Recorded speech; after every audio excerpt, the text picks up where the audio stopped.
Buenas tardes, gracias por venir, sobre todo un día como este que tuvo que entrar el temporal justo ahora, podía haber esperado un poquito, pero bueno. Bueno, hoy tenemos una charla Corby más, en esta ocasión nos la va a dar María Tomás, que tiene la doble condición de ser médico y clínica y de ser investigadora. Esto en el mundo de la investigación comentábamos antes que no es muy habitual, con lo cual digamos que tiene este aliciente. El tema del que nos va a hablar es el que se puede conocer a nivel popular como las superbacterias, ¿no? Estas bacterias con las que es muy difícil combatirlas. Y ya por último digo que cuando montamos la fundación en el 17, María fue una de las primeras que nos vino a contar lo que estaba haciendo, ¿no? Que es un poco lo que son estas charlas CCS, que venga un científico, una científica, y le cuente al público, bueno, pues yo me dedico a esto, estamos así, en este tema, en esta enfermedad o en lo que sea, ¿no? Y contó ahí que estaba iniciando un camino y hoy nos va a contar lo bien que está yendo ese camino. Y ya os dejo con ella. ¿Me escucháis? Sí.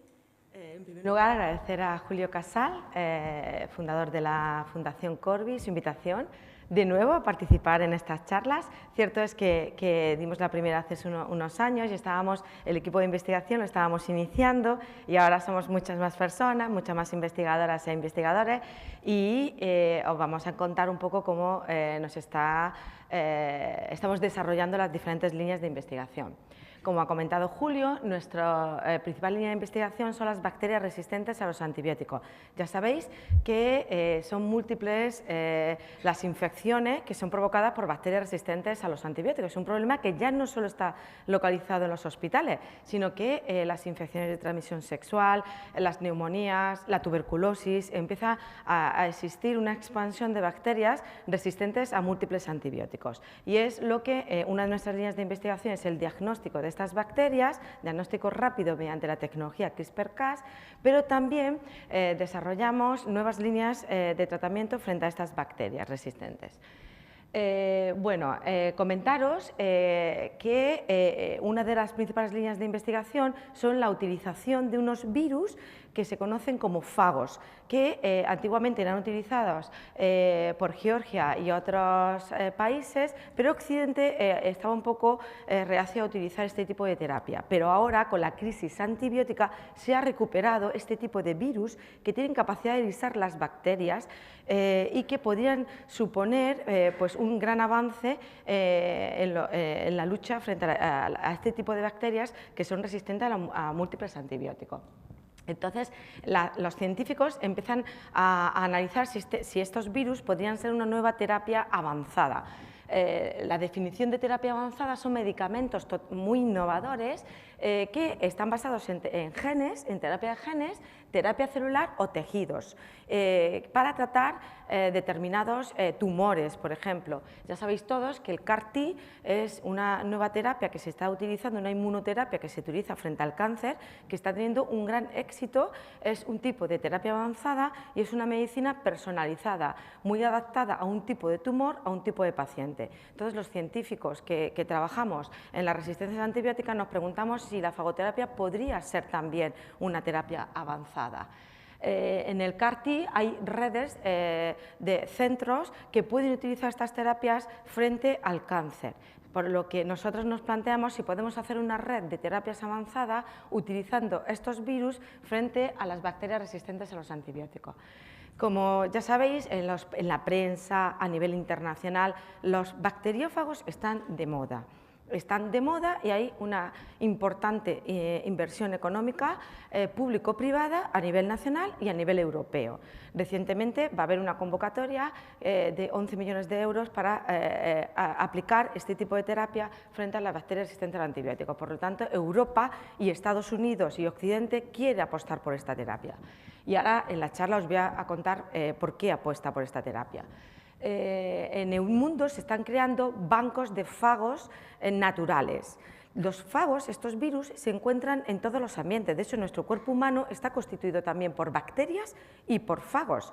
Están por todas partes, en aguas residuales, en el ambiente, están por todos lados. Entonces, las instituciones sanitarias y los investigadores están desarrollando bancos de fagos naturales para poder desarrollar una medicina personalizada frente a la bacteria responsable de la infección, ya que ahora os voy a comentar que son terapias muy específicas. En muchas ocasiones actúan frente a determinados patógenos, por lo tanto no se puede utilizar de una forma tan generalizada. Tenemos que tener estos bancos perfectamente caracterizados para poder tratar a las bacterias responsables de las infecciones, ¿no? Entonces, aquí vemos que los bacteriófagos lo que son depredadores naturales de las bacterias, se encuentran por todos lados luchando con las bacterias y matándolas.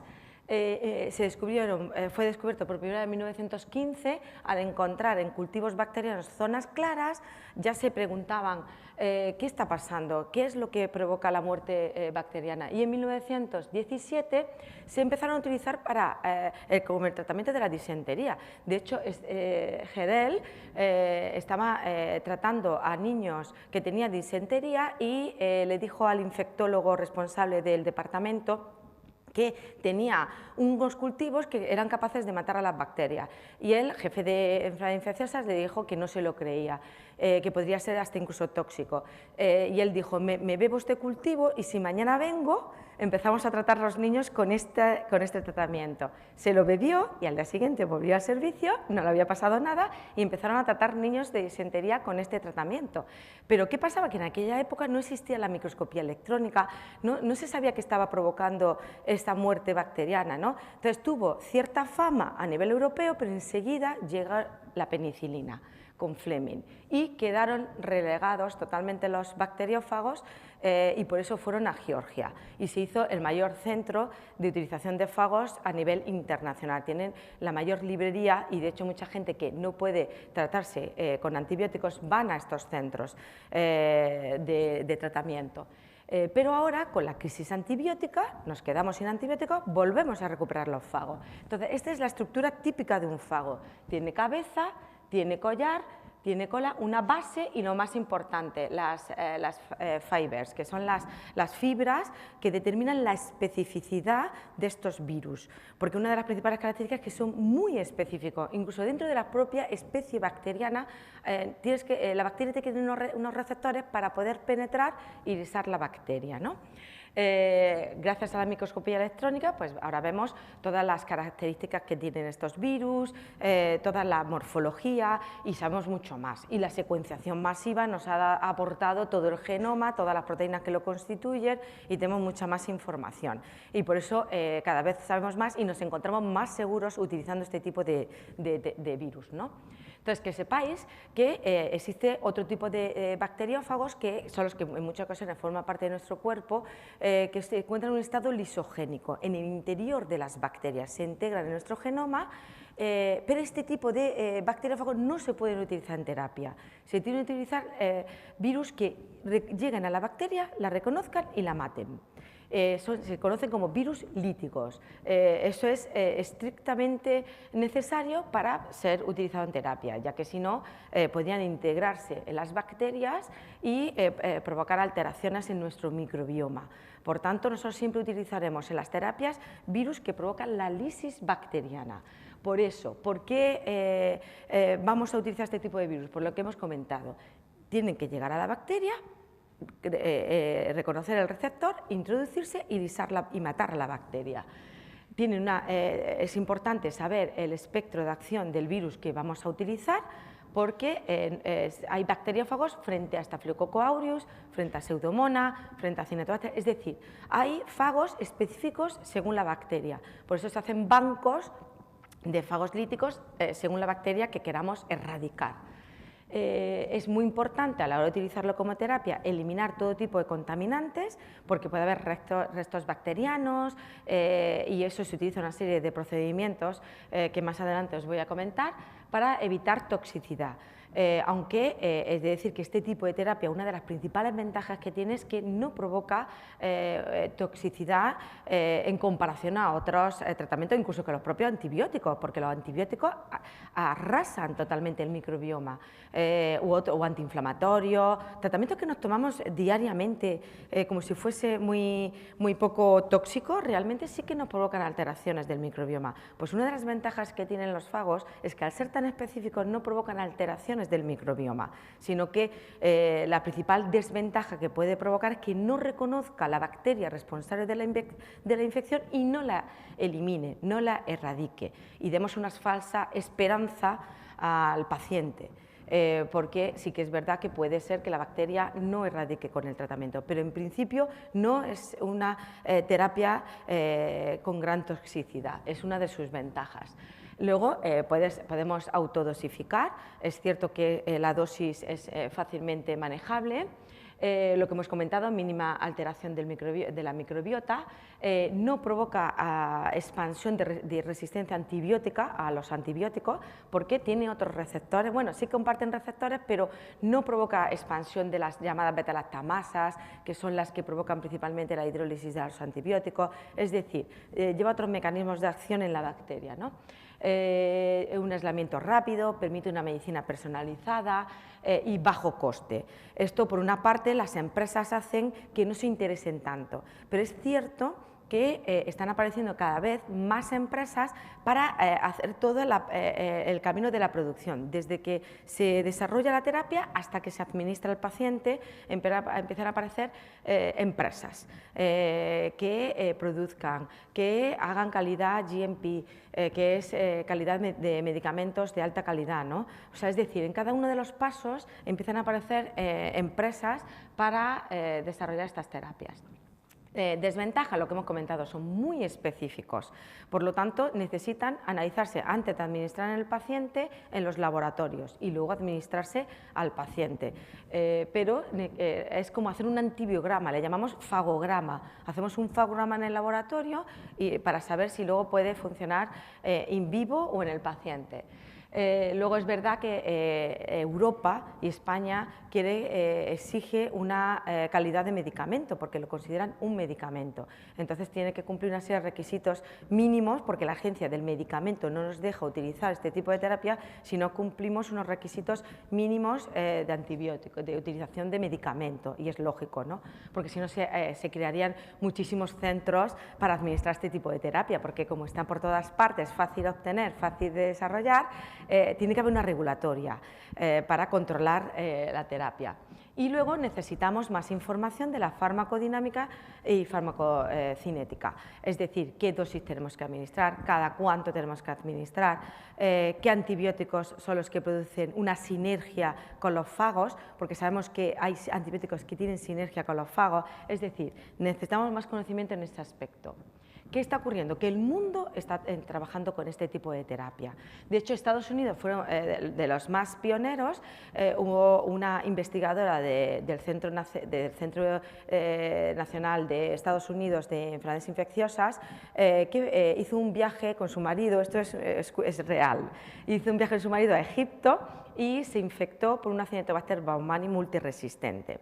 Tuvo un absceso cerebral y como ya era experta en enfermedad infecciosa, empezó a buscar terapias experimentales. Esto fue hace ya bastantes años y encontró la fagoterapia. Pues gracias a la fagoterapia salvó la vida a su marido y ella lleva 15 años creando empresas destinadas a hacer ensayos clínicos con fagos, yendo por todo el mundo con libros que ha escrito, con su experiencia y potenciando al máximo la fagoterapia. Se llama Stephanie y es una de las principales defensoras. De hecho, ha creado Adaptative Phage Therapeutics, que han dado muchísima financiación en Europa para desarrollar ensayos clínicos de fagos con antibióticos.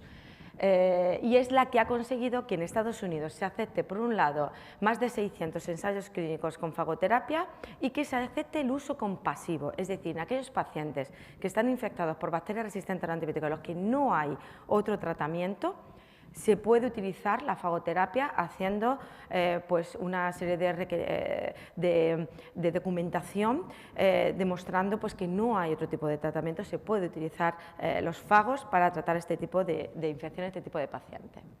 De hecho, hay empresas que pueden, a partir de ellas se desarrollaron unos procedimientos que a partir de la bacteria responsable de la infección desarrollaban un producto de terapia de fagos, consideraban una producción no perfectamente en calidad GMP, que es Good Manufacturing Production, pero sí una alta calidad de producción médica, y hacían un tratamiento personalizado y un seguimiento del paciente. Tardaban de 6 a 8 semanas y han tenido un éxito importante en la utilización de la fagoterapia.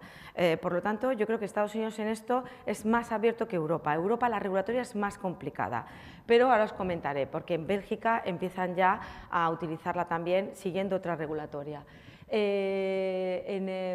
Bueno, esto es en Australia, pues igual, han desarrollado un consorcio para trabajar centros de investigación, hospitales, que puedan hacer ensayos clínicos, un uso compasivo y una aplicación clínica específica de los fagos, ¿no? Por lo tanto, Australia también es muy pionera y está consiguiendo bastante éxito.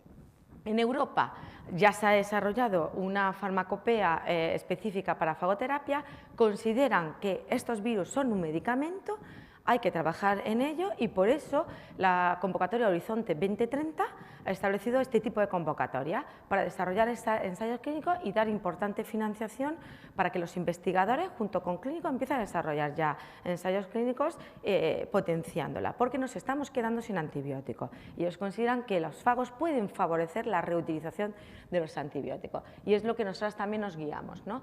De los investigadores más pioneros, Jean-Paul Pirnau y Maya, trabajamos con ellos, de hecho Inés, una investigadora de nuestro grupo, estuvo con ellos trabajando, y la verdad es que han sido muy pioneros en este campo, porque al trabajar en un hospital militar han tenido otra regulatoria y en ellos ha sido más fácil llegar al paciente, y tienen mucha experiencia en pacientes, muchos tipos de infecciones que ahora lo vamos a contar, y en Europa han establecido una formulación magistral de desarrollo de fagos y productos de terapia de fagos para administrar a los pacientes. Entonces, con ellos trabajamos en este Nature Microbiology, que se publicó hace poco, y donde se trabaja, o sea, ellos han recibido desde enero de 2008 hasta abril de 2009 1.066 solicitudes de tratamiento de bacterias resistentes a los antibióticos de todo el mundo.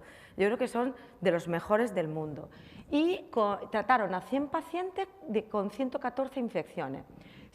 Fijaros, simplemente con 26 fagos, haciendo una preadaptación del producto de terapia de fagos, 6 productos de fagos consiguieron tratar 114 infecciones, con un éxito en torno al 77% de mejora clínica y a un 61% de erradicación de los patógenos.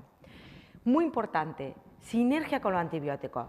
Esto es lo que más le gusta a Europa. Podemos recuperar antibióticos como los betalactámicos, el aumentine, la cefalosporina, los carbapenémicos de los hospitales, meropenem y minopenem, pueden utilizarse de forma sinérgica con los fagos, porque al utilizar los mismos receptores, los fagos favorecen la resensibilización de la bacteria a estos antibióticos. Por lo tanto, es uno de los factores más importantes. No todo es tan bonito. Hay antibióticos que son antagonistas, como son los inhibidores de la síntesis proteica, las tetraciclinas, los aminoglucósidos, porque los virus necesitan las proteínas de la bacteria para replicar. Si utilizamos antibióticos que inhiban la síntesis de las proteínas, el fago no va a poder actuar igual. Por lo tanto, si hay que combinar con antibióticos, se aconsejan combinar con betalactámicos, no con inhibidores de la síntesis proteica como aminoglucósidos, tetraciclina. Luego, cuando se administran IV, hay una respuesta inmunitaria. Puede ser que el fracaso terapéutico pueda ser porque haya una neutralización inmunitaria por parte del paciente. Se vio en un 38% de los casos, cuando se administraba IV. Por eso, en muchas ocasiones, no sé si lo habéis leído, pero cierto es que esta terapia, sus mayores éxitos son por vía tópica, en infecciones osteoarticulares en la propia operación. Hay un investigador, se llama Thierry, que es francés, que tiene muchísima experiencia y en las operaciones de trauma está en la operación y allí se administra directamente los fagos en el quirófano. Porque siempre que es tópico, pues favorecemos la acción del fago, evitamos la respuesta inmunitaria, evitamos que llegue al foco responsable de la infección. Por lo tanto, ya empezaron a haber pues, diferentes líneas de investigación según la vía de administración también de los fagos. Y lo que nosotras somos especialistas, porque nos hemos dedicado muchos años, en la defensa de la bacteria frente a la infección del virus. La bacteria siempre se va a defender para que no sea alisada por el virus. Se le conoce como mecanismos de resistencia de la bacteria al virus.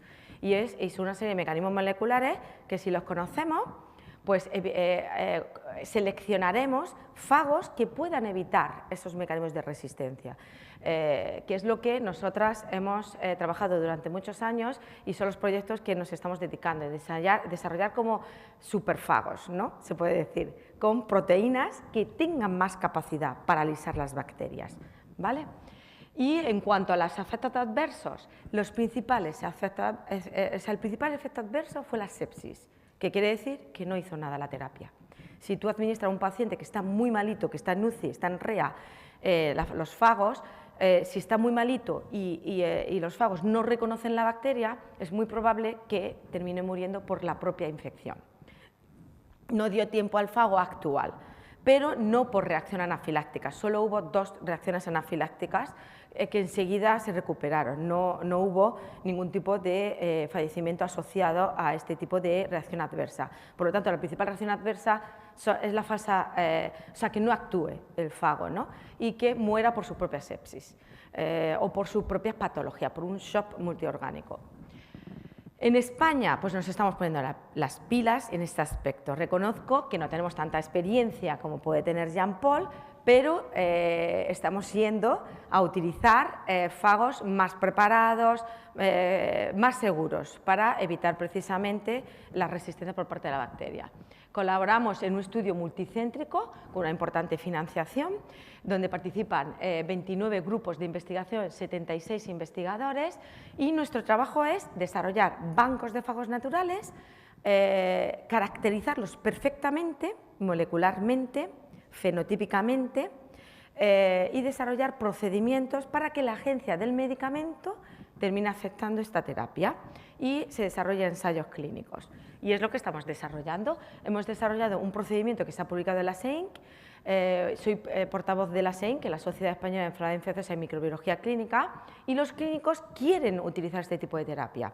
Cierto es que también ciertos profesionales sanitarios, y lo entendemos, hasta que no esté perfectamente desarrollado el procedimiento, prefieren no utilizarla porque pueden sentirse pues inseguros, pero en los 2 últimos años hay tantas publicaciones, tanta información al respecto y hay tantos ensayos que cada vez se sienten más seguros, y al revés, nos agobiamos en muchas ocasiones porque nos llaman, quieren utilizarla ya, tienen pacientes que no saben cómo tratarlos, están un poco desesperados a la hora de tratar las bacterias resistentes a los antibióticos.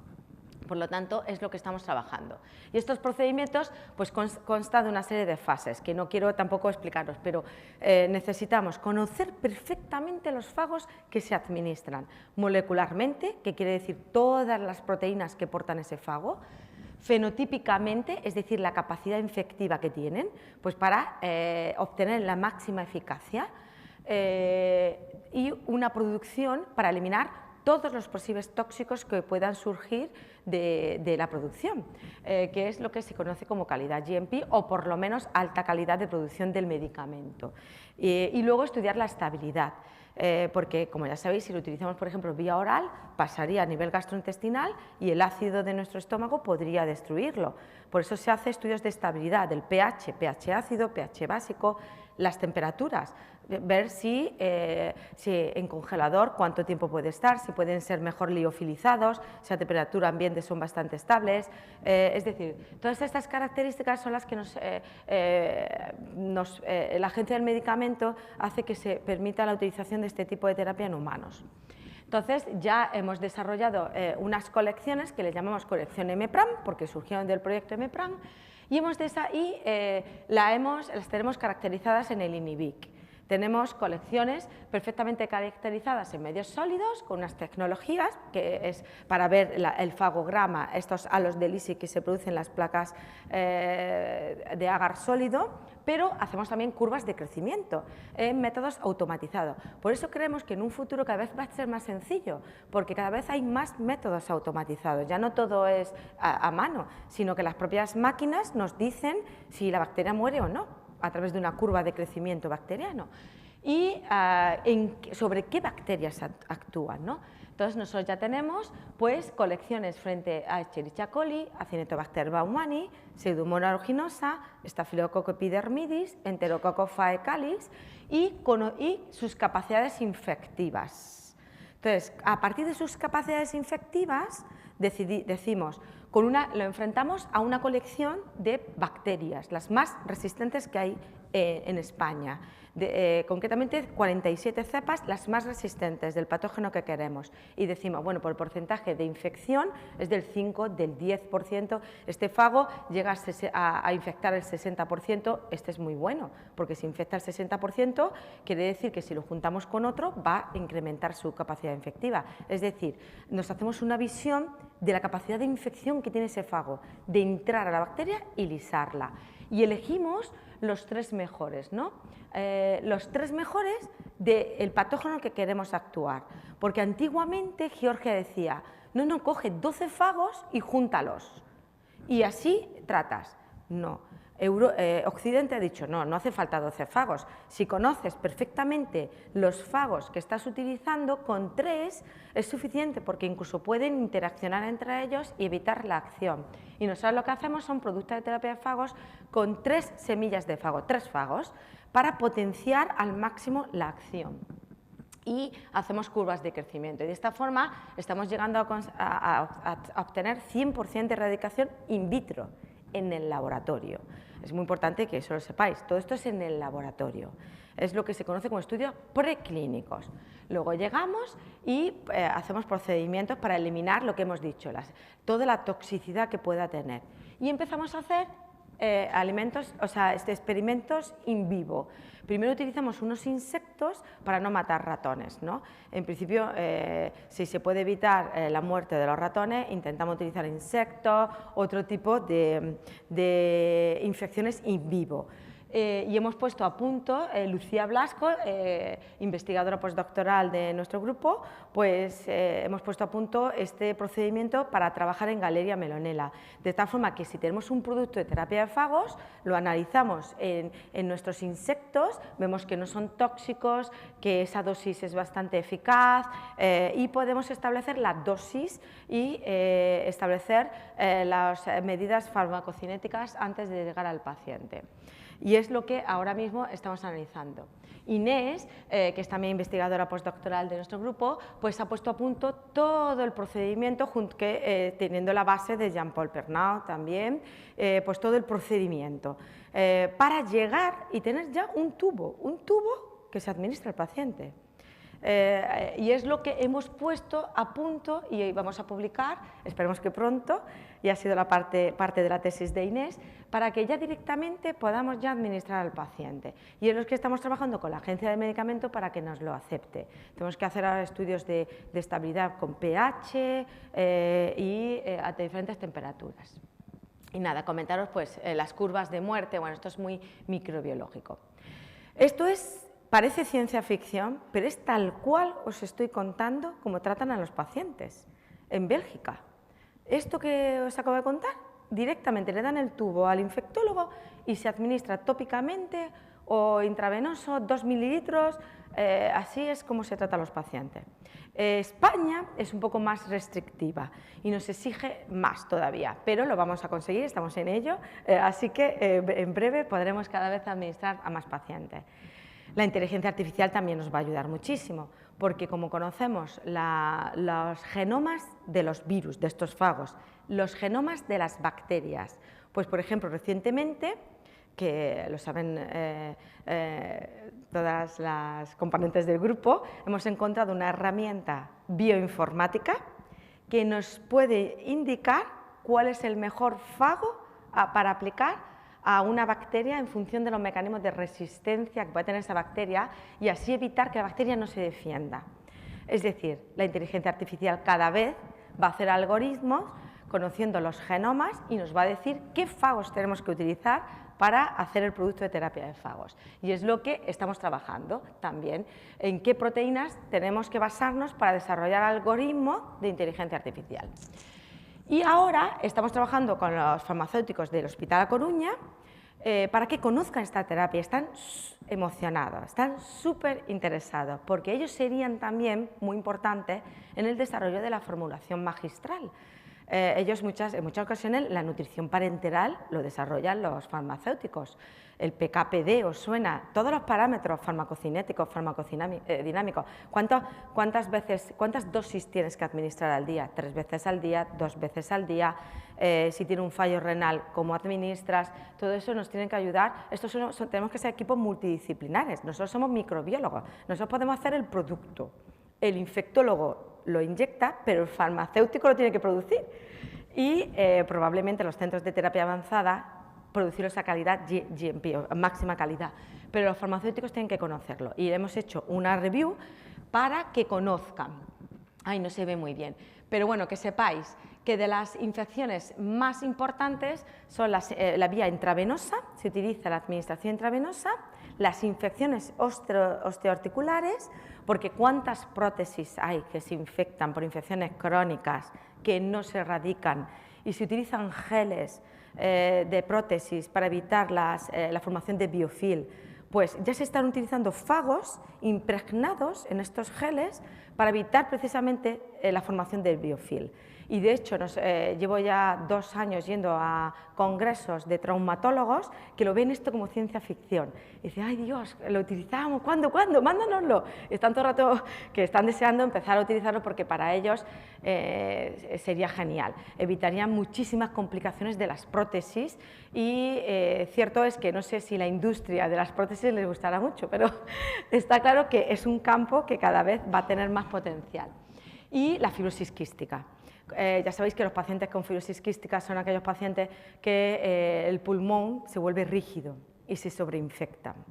Entonces están como colonizados por bacterias muchos años, micobacterias. De hecho, ayer también salió un chico investigador de Lugo que estaba haciendo una colección de micobacterias, o sea, de fagos que actúen frente a micobacterias. Hay un Mycobacterium abscessus que no hay tratamiento. Y muchos pacientes de fibrosis quística se colonizan por Mycobacterium abscessus y no hay tratamiento.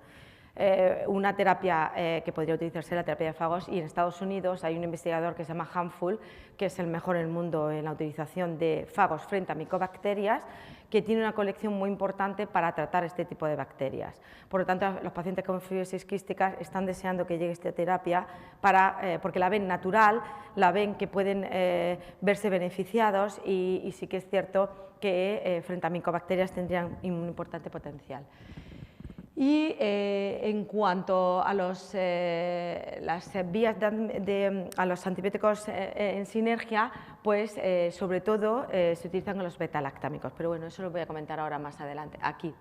¿Cuáles son los antibióticos? Lo que hemos comentado, los beta-lactámicos, el Aumentine, todos los que actúen sobre la pared de la bacteria son los que mejor actúan en sinergia con los fagos, porque precisamente comparten mecanismos moleculares y los fagos recuperarían estos antibióticos. Imaginaros, volvemos a hacer las bacterias resistentes a los beta-lactámicos. Por lo tanto, damos 3 días. De hecho, ahora muchos investigadores dicen dar 3 días fagos y luego antibióticos, da sinérgicamente fagos y antibióticos, pero siempre primero los fagos para que favorezcan la acción de los antibióticos, ¿no? Y es un punto muy importante. Sin embargo, lo que hemos comentado, los antibióticos que actúan en la síntesis proteica o incluso los bacteriostáticos, no se utilizan es mejor no utilizarlos con los fagos, porque no es que vayan a hacer daño, sino que evitarían la acción del fago. El fago no va a actuar con este tipo de antibióticos y no va a favorecer la acción de ese antibiótico. Por lo tanto, tampoco lo utilizaríamos. La famosa colistina, ya sabéis que colistina era un antibiótico que no se utilizaba en los hospitales porque era tóxico. Como estamos en crisis, nos estamos quedando sin antibióticos, volvió la colistina, es bastante tóxico, pero a muy bajas dosis se utiliza en el hospital. Pues se ha visto que los fagos resensibilizan a la colistina también. Y utilizan muy poca dosis, por lo tanto es muy importante este punto y es lo que yo creo uno de los principales puntos por los que Europa favorece la utilización de fagoterapia.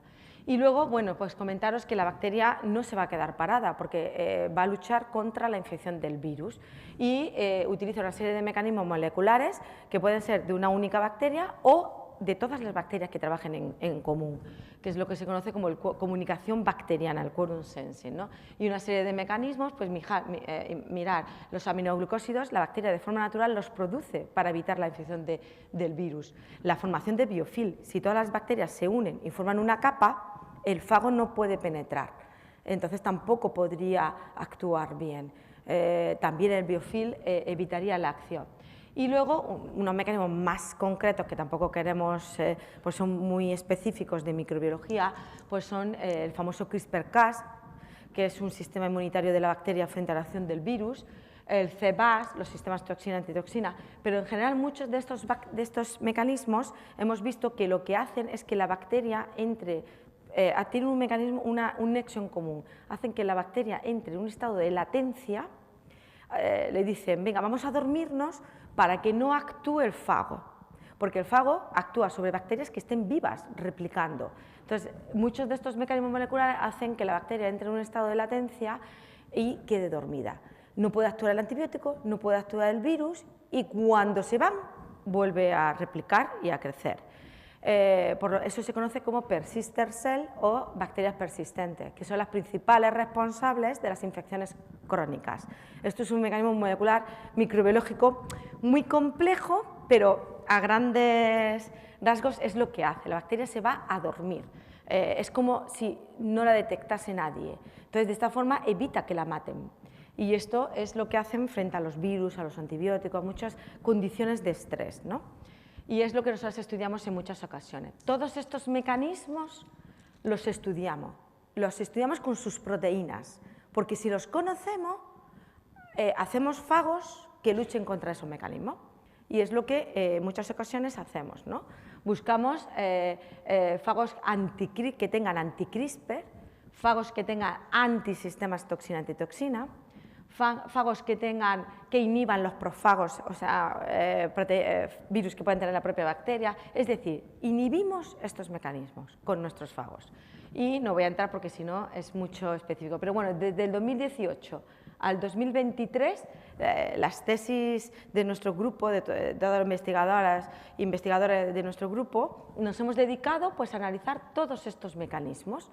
Y así hemos analizado el quorum sensing en relación a los fagos, fue la tesis de María López, una investigadora postdoctoral, hemos analizado las cepas de fibrosis quística, ¿por qué son tan duras? ¿Por qué no mueren las cepas de fibrosis quística? Por las proteínas en muchas ocasiones que tienen en su propio interior. Hemos estudiado esos mecanismos moleculares para que el virus pueda matarlas. Y es parte también de la tesis de Inés. Lo hemos analizado en Klebsiella pneumoniae y Pseudomonas aeruginosa. Hemos estudiado las interacciones del virus y la bacteria proteómicamente mediante estudios proteómicos. Ya sabéis que ahora hay una revolución tecnológica de la microbiología.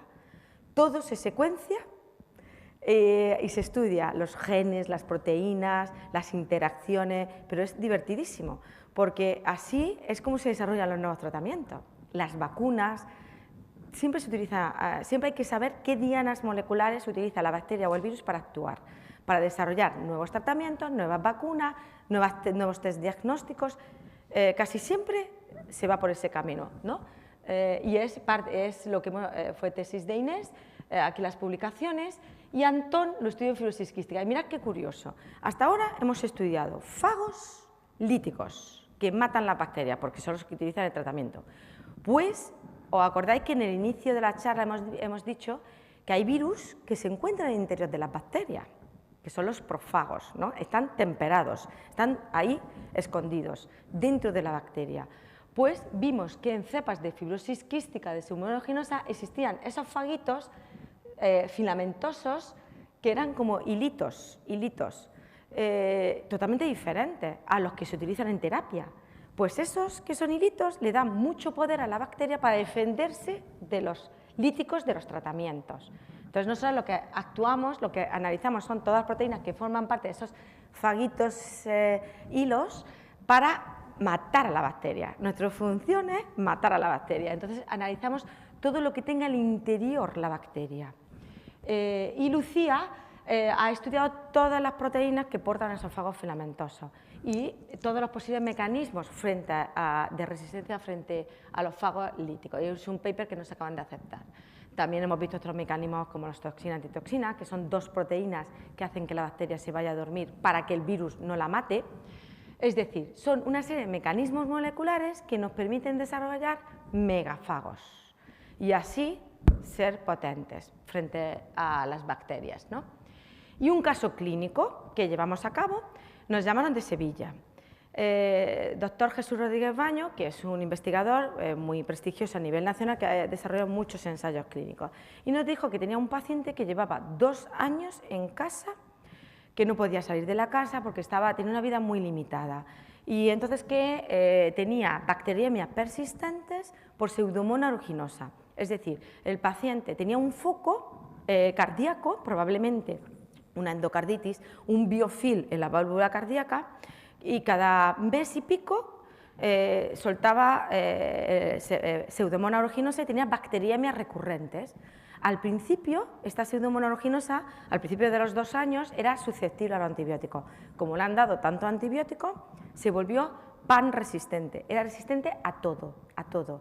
Entonces nos dijo que los cirujanos no querían operarlo porque les daba miedo por si reaccionaba, porque era pan-resistente, que si podíamos aplicar la terapia de fagos. Entonces llamamos a Jean-Paul y dijimos, Jean-Paul, vamos a colaborar y vamos a tratar a este paciente. Entonces tratamos con un producto de terapia de fagos de 3 fagos, que era in vitro activo frente a Pseudomonas aeruginosa, pero era in vitro. Cierto es que tampoco su eficacia era del 100%, porque la bacteria no había sido preadaptada, o sea, el virus no ha sido preadaptado, pero bueno, tenía una eficacia en torno al 60-70% frente a esa Pseudomonas aeruginosa.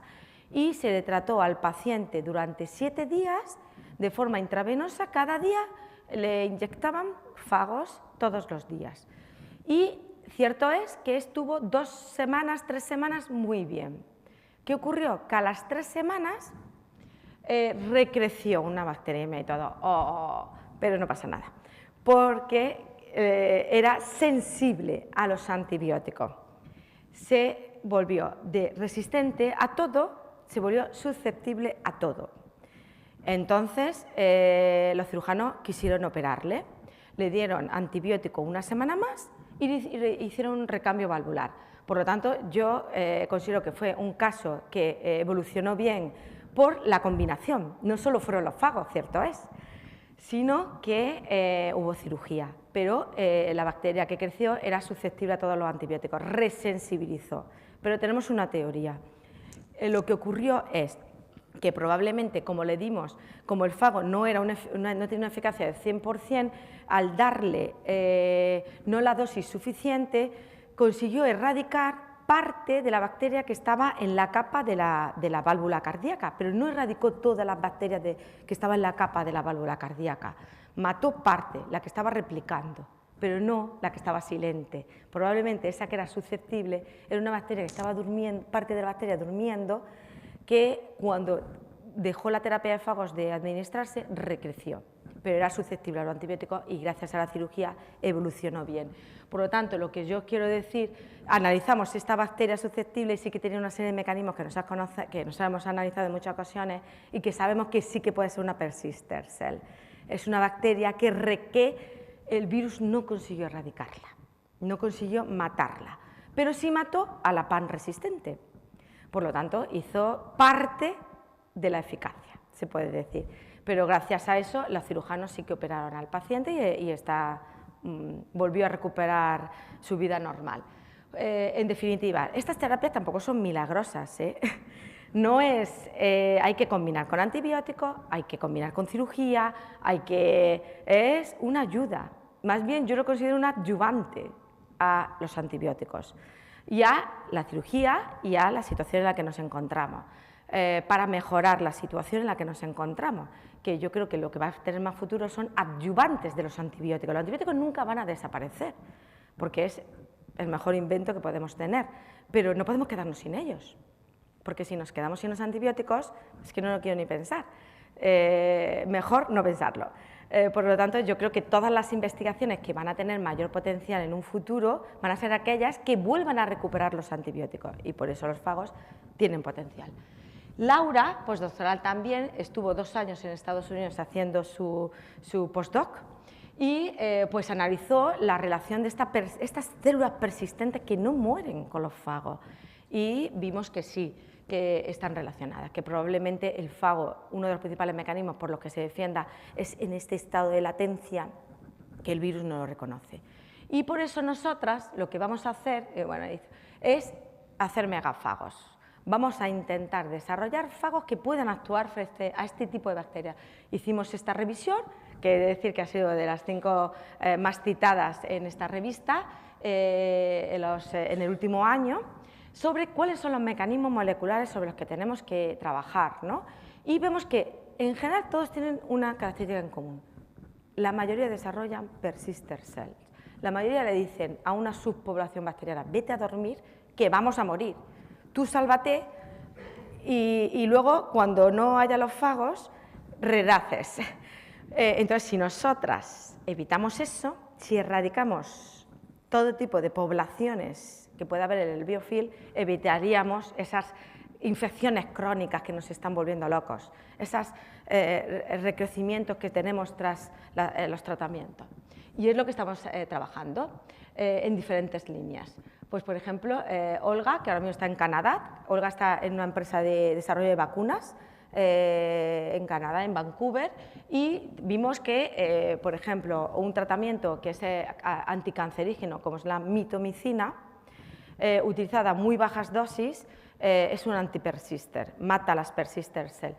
Cuando decimos anticancerígeno todo el mundo se asusta, pero cierto es que cuando este tratamiento se utilizaba frente al cáncer, las dosis eran muy elevadas y era muy tóxico.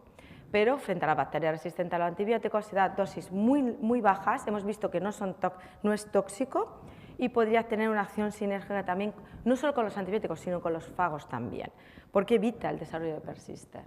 Bueno, no voy a entrar. Antonio, que también es estudiante investigador predoctoral del grupo, está haciendo una tesis en encontrar inhibidores de esta comunicación entre las bacterias. Si nosotros evitamos que las bacterias se comuniquen entre ellas, pues no le dice, entra en persister, y entonces ya no puede entrar en persister, la cortamos esa comunicación.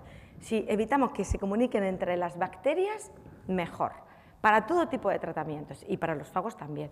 Y hay un inhibidor del quorum sense que se llama cimaldehido, que es natural, es un péptido natural. Por lo tanto, hay muchos tratamientos que, conociendo los mecanismos moleculares, se pueden utilizar. Se puede hacer fagos por ingeniería. Hay plataformas que tú pones las proteínas que tú quieres en el fago. De hecho, la inmunoterapia, hace 3 o 4 años ganó el premio Nobel en la inmunoterapia, y era un fago el que transportaba las proteínas que desarrollaban la inmunoterapia del cáncer. Era un fago. Se utilizan como vehículos de transmisión de otras proteínas, e incluso de vacunas, también para desarrollar vacunas. Es decir, como forman parte de nuestro cuerpo, se utilizan para muchas aplicaciones biotecnológicas, no solo frente a las bacterias resistentes al antibiótico, las superbacterias. Y aquí es donde nosotros coordinamos un proyecto internacional para desarrollar estos megafagos, junto con investigadores del Centro Nacional de Microbiología de aquí de España, investigadores polacos, investigadores israelíes, ingleses, belgas, para desarrollar un consorcio internacional y hacer fagos antipersister. Queremos desarrollar fagos que vayan y que se carguen a todo tipo de poblaciones microbianas para evitar las infecciones crónicas. Y la verdad que es bastante financiación, pero este consorcio además ayuda, pues, por ejemplo, para optar al consorcio de Horizonte 2030. Ahora estamos hablando de ir al Horizonte 2030 juntos. Todo esto, todos estos contactos internacionales te ayudan a seguir creciendo. Y ahora estamos hablando de ir ya, este proyecto era preclínico, llegamos hasta animales, aquí sí van a trabajar en animales, pero Horizonte 2030 es en humanos, ensayos clínicos ya humanos. Entonces queremos esto en el Horizonte 2030 con estos investigadores en humanos, y es lo que ahora estamos hablando, ¿no? Y vamos a desarrollar pues estos fagos anti-PERS en Europa y en Israel, para actuar frente a las bacterias resistentes a los antibióticos. Y estas colecciones especiales, conociendo las proteínas, utilizaremos los mejores fagos. Y es también parte de la tesis de Lucía Armán y de Clara, que están desarrollando pues, sus líneas de investigación y que la verdad es que estamos muy contentas. Y bueno, son estudios, lo que he comentado, proteómicos, genómicos, de interacciones, es mucha básica. Para mí, que soy médico, esto me encanta. Estuve 3 años en el CSIC haciendo el postdoc y luego también me fui a Inglaterra, y esto es lo que yo creo que me hace más, aparte de, me encanta por supuesto el paciente, pero es que tienes que conocer esto para llegar al paciente. Si no somos un equipo multidisciplinar, de diferentes especialidades y no conocemos estos mecanismos moleculares, no se podrán desarrollar herramientas biotecnológicas, ya sea diagnóstico, tratamiento. Por lo tanto, yo creo que tenemos que saber esta investigación básica, es importantísimo. Y es también la parte de la tesis de Clara, hemos encontrado un tipo bueno, no son fagos concretamente, pero bueno, son derivados de fagos. En vez de tener la cabeza, solo la cola, pues se ha visto que solo la cola y las fibras se carga a las bacterias. Solo la cola y las fibras, sin cabeza. Son un tipo de fagos que se conoce como tailocinas y estamos muy ilusionadas porque los experimentos, los resultados preliminares que tiene Clara erradica 100%, o sea, 100%, todo tipo de poblaciones. Arrasa. Y ahora lo vamos a patentar si podemos, a ver, porque la verdad es que ver siempre que recrecimiento, que no mata a la bacteria, que vuelve a crecer, te quedas ahí como, oh, pero cuando ves que no vuelve a crecer en 48 horas, que dices, Dios, aquí hay algo que, luego hay que haya humanos, por supuesto, pero ya si in vitro ocurre eso, está muy bien. Entonces está muy ilusionada Clara y nosotros también. Y vamos a pedir también otros proyectos por este camino. Y bueno, no sé si os he contado, he intentado un poco que sepáis lo importante que es la investigación. Para tener aplicada hay que tener básica. Eso es lo que yo he aprendido a lo largo de toda mi carrera profesional. Y por supuesto, para tener ensayos clínicos hay que tener productos. Y eso es lo que nos gusta. Y nada, dar las gracias a todo el equipo porque la verdad es que sin ellos, y cada vez somos más y lo pasamos muy bien. Y aunque es difícil la investigación, conseguir financiación, conseguir los contratos, yo creo que al final luego cuando vemos una publicación, cuando vemos que puede llegar un producto que llega a un ensayo clínico, cuando ves que consigues las cosas, las tesis doctorales, convención internacional, que pues es lo que nos ilusiona, la verdad. Y nada, muchas gracias a todos. Si tenéis cualquier pregunta, pues aquí está. Me voy a dejar a los chicos.